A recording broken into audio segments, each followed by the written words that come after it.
In today's show, let's look at the waiver wire for fantasy basketball. Michael Bolton. Thanks, Josh. It's Michael Bolton here, and it's time for another episode of the Locked On Fantasy Basketball Podcast. Let's get to it. Let's get to it, indeed.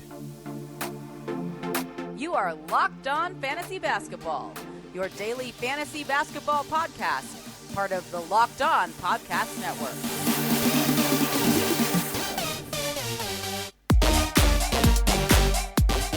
Hello and welcome to the Locked On Fantasy Basketball Podcast brought to you by Basketball Monster. My name is Josh Lloyd and I am the lead fantasy analyst at basketballmonster.com and at Yahoo Sports Australia. And you can find me on Twitter, as always, at redrock_bball and on Instagram at Locked On Fantasy Basketball. This episode is brought to you by Truebill. Truebill is the new app that saves you money by helping you identify and stop paying for subscriptions that you don't need or you don't want, and can even negotiate better deals on the ones that you want to keep. Thank you for making Locked On Fantasy Basketball your first listen every day. We are free and available on all platforms. We're here to look at the waiver wire. Obviously, things are a bit of a shit show with guys getting signed. Bloody Joe Johnson, 50-year-old Joe Johnson. He's not 50. I think he's like 42. Joe Johnson got signed by the Celtics today. Random players coming back all over the show. I'm not going to be touching on these guys you might get one game out of, and even then it's going to be for 20-team leagues. So don't overreact to the big names players. But we're going to be looking at things for this week, for the short term, for the long term, and how we can try and take advantage of maybe some of the chaos that is going on in the NBA at the moment. So let's have a look now at the most added players over the last little bit of time in the NBA. Number one is Onyeka Okongwu. I love this bloke. I really think he's going to be a very, very good player. And if this was 2 weeks later, I'd be all over this. I still think he's worth a grab because Clint Capella's in the health and safety protocols. But Okongwu's played one game this season coming back from shoulder surgery. I hope that they just say play 30 minutes. I'm not sure that he's 100% going to be ready for that. If they play Gorgui Dieng 30 minutes, Gorgui Dieng's a great pickup.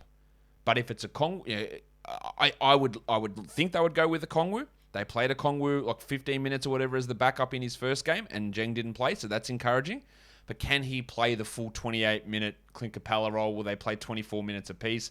Will they play 20 minutes apiece and Collins plays the rest of the minutes at center? That's my worry. I would much rather take the flyer on Okongwu, and I think he is a really, really good ad.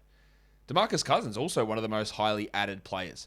Yeah, sure. There's no Giannis and no Bobby Portis, I know, and the other options are Sandro Mamukelashvili and Thanasis Antetokounmpo. They're not great options there, so Cousins is going to have to play quite a bit, and he does still have a relatively fantasy-friendly game. I don't mind adding him with both of those blokes out. This is not a long-term situation. Neither is Okongwu, of course, unless you're in a dynasty league. It's not a long-term situation here for Cousins, but for the rest of the week, games on Christmas, games today, he is a solid enough ad. I'm less interested in the Jordan Nwora of it all. Jordan Nwora played 38 and 42 minutes the last two games. Both of those without Chris Middleton. One of those without Drew Holiday. And without Grayson Allen in one of those games as well.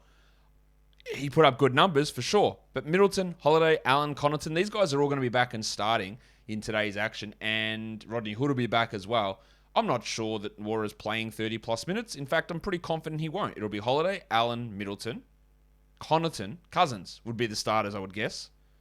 Nwora and George Hill getting those bench minutes. Maybe he gets 20. As a stream option, all right, I get it. You get some value, but I think those last two games were those last two games, and Nwora is not going to do what he did in those ones. We'll see. I do like adding the Discman, Cedi Osman. Cedi, I like adding him here again with the Coro out. There is a big opportunity for him. Of course, Evan Mobley also sidelined in Cleveland. Osman should be able to push up more minutes. He can get some assists. He can hit some threes. He's shooting the three ball really well this year. There is some value in Osman, I think. And with Alex Caruso, Zach LaVine out, adding Kobe White for a short-term ad is fine. Now, that literally might be one game because LaVine is expected back the day after Christmas. Caruso might be back then, we don't know. But a whole bunch of their health and safety protocols blokes are going to be returning straight after Christmas, so it might be one game for Kobe White, and I don't think he has long-term value. Chuma Okeke and Robin Lopez, two of the Magic players there. Of course, this is because of the absence of Wendell Carter Jr., Terrence Ross. Cole Anthony's been dealing with ankle problems as well, and that is really boosting up Chuma's value. At this point of me recording, I don't even know whether Wendell or Cole are going to play in Wednesday's game. And if Wendell plays, that does reduce Robin Lopez and Akiki's value down. Now, they are worth having a crack at today, but long term, they're not going to be options. The Winter Soldier, Max Strus, I like him in the short term with Adebayo, Tucker, and Butler all sidelined. There is some value in him. The big stiffy Bones Highland. Out of all this list, I think Highland has the biggest chance of being able to maintain 12-team league value all season. Maybe Osman's the other one, but Highland is a guy that is playing your 24-25 minutes. He can push into that role consistently. He's battling Faku and Austin Rivers, and even Monty Morris, and Barton can get hurt at any point with his knee problems. So he's the guy that I think's got the longest term upside there. And then his teammate in Denver, My name is Jeff. Jeff Green, been getting a few ads recently. And again, he's very hot and cold. He's playing well at the moment, so it's not a bad ad, but don't be afraid to add him. And when it goes bust, you drop him in and move other blokes in and out of your fantasy lineup. That's how we do things. All right, guys. Yeah, I've been telling you about Prize Picks for a long time. Prize Picks is daily fantasy made easy. You need to sign up now, and you can do that because Prize Picks has an exclusive no-brainer offer for all of the listeners here. $50 free. If a player in your first Prize Picks entry scores a single point, but you must use the code NBA. Is that right? Jesus Christ. That's right. An exclusive offer available to Locked On fans only who use code NBA. $50 free if one of your players scores a point. Wow, that should be pretty easy. PrizePicks has the best NBA DFS prop game on the market. PrizePicks offers more NBA DFS props than any other DFS prop operator and offers all the superstar players as well as the bench guys. Shout out Sandro Mamakalishvili. So you can put whoever you want in, especially in these times. That is super, super useful. So on PrizePicks, you pick 2 to 5 players and to get an over-under on their projections, and you can win up to 10 times on your entry. It's just you versus those projected numbers. Yeah, you can go in there now with the matchups today. There's so much opportunity. Okongwu, check his rebound over-under number. It's going to be pretty interesting. Check Robin Lopez's once we hear Wendell Carter's news. You might be able to hit the over or the under on that, depending on Carter's status. Combine them together, and there you go. You can use the award-winning app, or you can use the App Store or Google Play, which you can get on the App Store or Google Play. And PrizePicks offers safe and fast withdrawals.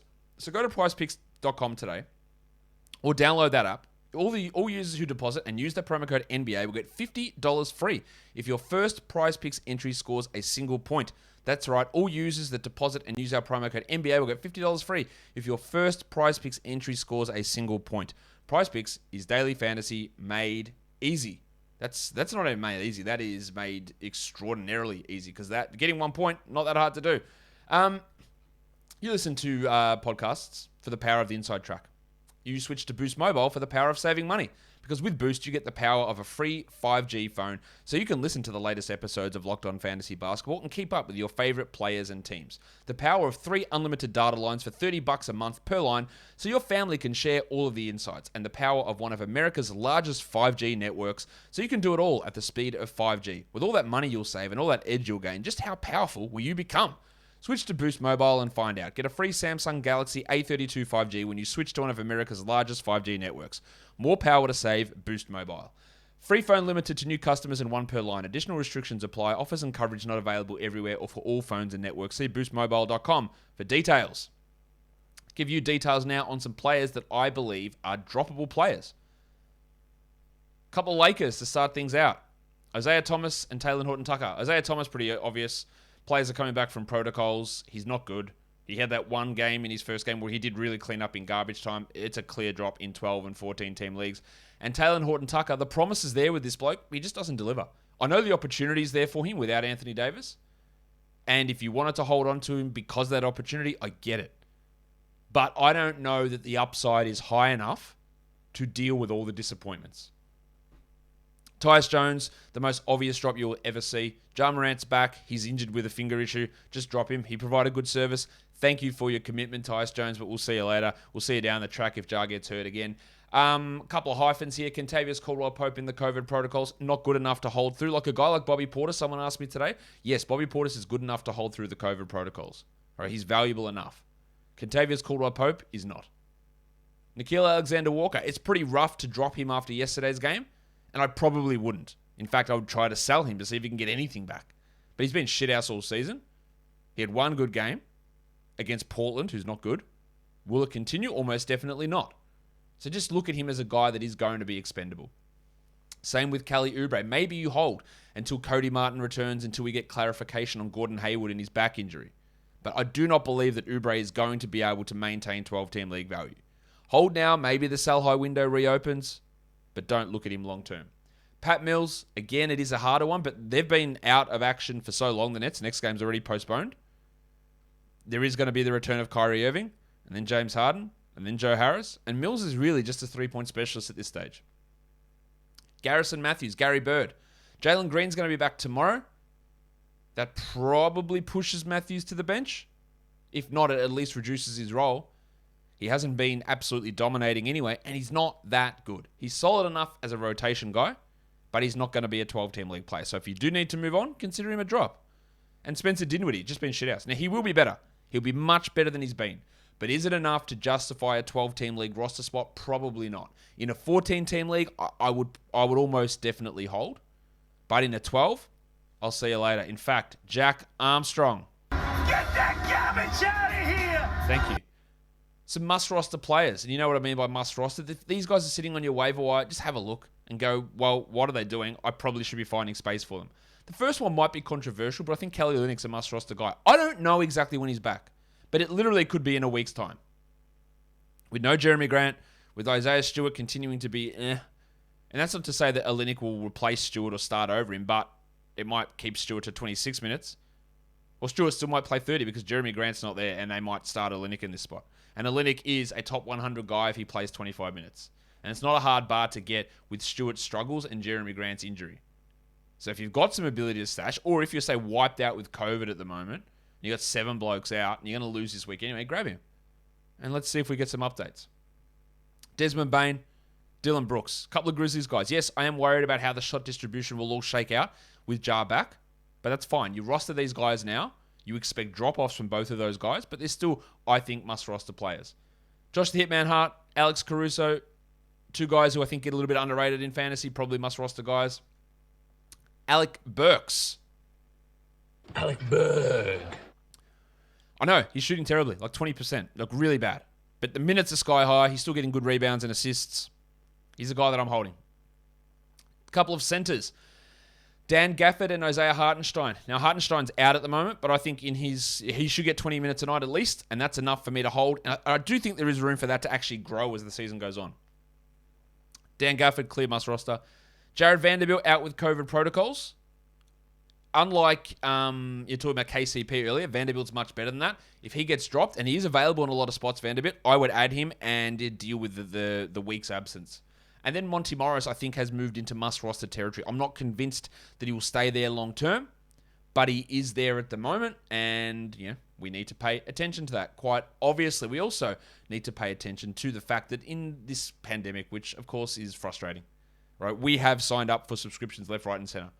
Are you able to keep track of them all? I'm sure you can't, because there's just too many. And these things are just going to be charging your bank account ongoing. And that's why Truebill is here. Truebill is the new app to help you identify and stop paying for subscriptions that you don't need, want, or you simply forgot about. On average, people save up to $720 per year using Truebill. Because companies make subscriptions hard to cancel, Truebill makes it incredibly simple. Just link your accounts and Truebill will cancel your unwanted subscriptions in one tap. And your Truebill concierge is there when you need them to cancel unwanted subscriptions so you don't have to. Truebill has over 2 million users and has helped save them over $100 million. So don't fall for subscription scams. Start canceling today at truebill.com/lockedonnba. Go right now, truebill.com/lockedonnba. It could save you thousands a year. Truebill.com/lockedonnba. Let's look at some upside grab type players. And I've just got to say that, and I forgot to actually edit the list on that. So I'll do that right now. All right, now that we got that sorted, some upside grab players to take a look at. Again, these are ones that may not pay off, but they're ones to just pay attention to. Stash if you've got the ability, or at least put on your watch list. Joshua Primo in San Antonio. There is some players that need to move or out of the rotation for him to get that chance. Bryn Forbes, I'm looking at you. But if the Spurs make their first in-season trade at any point, then maybe a guy like, say, a Lonnie Walker or a Bryn Forbes or one of those blokes can move on. Doug McDermott opening up minutes there. And I think Primo's got some ability to be an interesting, sort of moderate-sized league contributor with his threes and maybe some defensive stats. Sacramento, they're always primed for a blow-up, and I really like Luke King's upside. There's obviously a hole on the wing there. Chimezie Metu's filling that at the moment, but there's no guarantee that Metu or Davis or Bagley or Barnes or any of these blokes or Heald remains on this team. And I think King, who is on a two-way, could be promoted at some point, and two-ways are unlimited now anyway, in terms of games they can play. I think King, especially later in the season, could establish himself as a 25-minute-a-night player. Juice McBride, it needs your mate Tom Thibodeau to realise that rookies can actually contribute. And to be fair to Tom, he did it with Quickly last year. He didn't play him anywhere near enough, but he played him regularly. I think McBride, with his defensive tenacity, he's a good shooter, decent passer as well, but really defensively is where he brings it. There is an opportunity for him in this rotation. And keep an eye on him. I think he's got a really fantasy-friendly game. Finally, we saw in New Orleans, Trey Murphy play more minutes than Garrett Temple. This needs to be the staple. He needs to play 25 minutes a night plus. Things are not going well in New Orleans. Actually, they're going better now, but they're not going particularly well. So there should be a chance for Murphy to continue to improve and get more minutes. Jalen McDaniels, that's the Charlotte guy. And I say this because I think he's got some ability. There are a bunch of wings there. Cody Martin, Kelly Oubre, Gordon Hayward, Terry Rozier, who's more of a guard than a wing, obviously. But the Hornets, he's getting rotation minutes now. And you just feel like something might happen. PJ Washington might get moved. Oubre might get traded. Something might happen with this team. Consolidation, move a couple of pieces in and go grab. Maybe it includes trading Jalen McDaniels and Mason Plumlee for Miles Turner. And then there's an opportunity for him in Indiana if they blow things up. I just think he's a name to watch because I feel like Charlotte's going to make a move. He might be included in that move or opportunities might open up for him. Josh Christopher in Houston, I really, really believe this one. I think they should be giving minutes to him over Armani Brooks and Garrison Matthews. And I think it will happen later in the year that we see 25, 28 minutes a night from Josh and he becomes a 12-team league guy. While Saban Lee, he's worth grabbing now. I don't know whether they'll give up on Killian Hayes and start Lee over him, but I can see 26 minutes a night for Saban Lee once we hit February. Very easily. And then his steals alone would make him a 12-team league guy in that sort of situation. Lastly, let's look at some other names that are worth mentioning. Denny Avdia. Kyle Kuzma's shit. Rui Hachimura's still out. Kentavious Caldwell-Pope is out. Avdia might get a start here. He can put up some good defensive stats. He can be a good rebounder. He's at least a 14-team league ad, but he's worth considering in 12s. Cameron Payne's producing 12-team league value. And with the Suns continuing to kill players, he's playing 20-plus a night. He's really good. In that role, he is amazing. If Chris Paul ever misses time, holy shit, he's going to be an excellent ad. But Chris Paul apparently is now indestructible after being destructible prior to that in his career. Campaign's a great ad, and his teammate JaVale McGee, literally the best streamer you can have on a day the Suns play. I wouldn't necessarily think he's must-hold, but if you're going to add him in every time they play, then maybe he is. He's getting double-doubles in like 17 minutes. He's blocking shots. He's got high field goal percentage. He's been great. One of the best signings of the season. Facu Campazzo putting up some good assists and steals, hitting some threes in Denver. He's been a good short-term ad, a nice streamer. I'm not sure that continues, but he's been good. And with Andy Wiggins and Jordan Poole out in Golden State, and now Andre Iguodala's knee swelling up again, Otto Porter really turned it back last game. I don't trust that they're going to play him 30 minutes, but there is at least some appeal in the short term for Otto. Dean Wade with Jarrett Allen and Evan Mobley out. Wadey is going to have some short-term 12-team league value. And then back to Golden State. Should have put this with Porter. Damian Lee can be a really interesting points league and points category guy to stream in because he scores and he hits threes. He doesn't do a huge amount else, but his role is going to be elevated with Poole and Wiggins on the sidelines. Guys, that will do it for me today. Don't forget to check out Locked On Warriors. We've got new hosts over there, Cyrus and Dita. Go check out the Locked On Warriors podcast. They can tell you about Otto Porter and Damian Lee, but also follow this podcast on Apple Podcasts, Google Podcasts, Stitcher, Spotify, and on the Odyssey app. If you're here on YouTube, give it a thumbs up. Leave your comments down below, guys. We are done here. Thank you so much for listening, everyone. See ya.